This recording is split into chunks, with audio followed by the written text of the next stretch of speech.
There's a lot of misinformation circling in social. So let's cover 8 quick facts about the proposed tax cap situation. The most important thing you'll get from this video is this.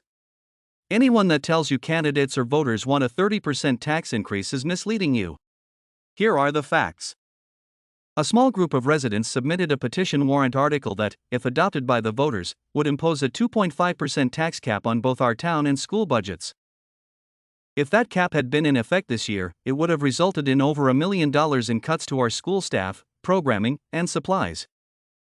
Residents have the ability to change warrant articles at town and school deliberative sessions before they show up on the March ballot.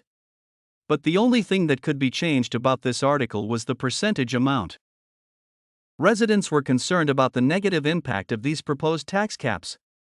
So they motioned to amend them to 35% and 30% at the town and school deliberatives. Both amendments passed easily. These amendments were not made because anyone wants or plans to have a 30% or 35% tax increase. This was a strategy to nullify the tax cap article, because it is not the right solution for Goffstown's form of government and would be damaging to our town and school services. The March ballots will now ask voters if they would like to impose a 35% tax cap for the town and a 30% tax cap for the school. They are still not recommended by the select board and the school board because tax caps in general just aren't right for an SB2 town like Goffstown. The most impactful way to level or reduce our taxes in Goffstown would be for our state representatives to pass legislation to properly fund education, instead of continually passing costs on to local taxpayers.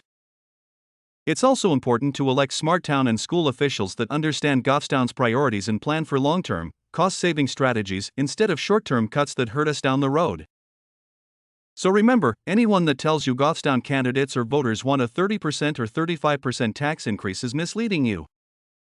Please vote on Tuesday, March 12th. Let us know if you need help choosing constructive candidates that care about keeping Goffstown a great place to live.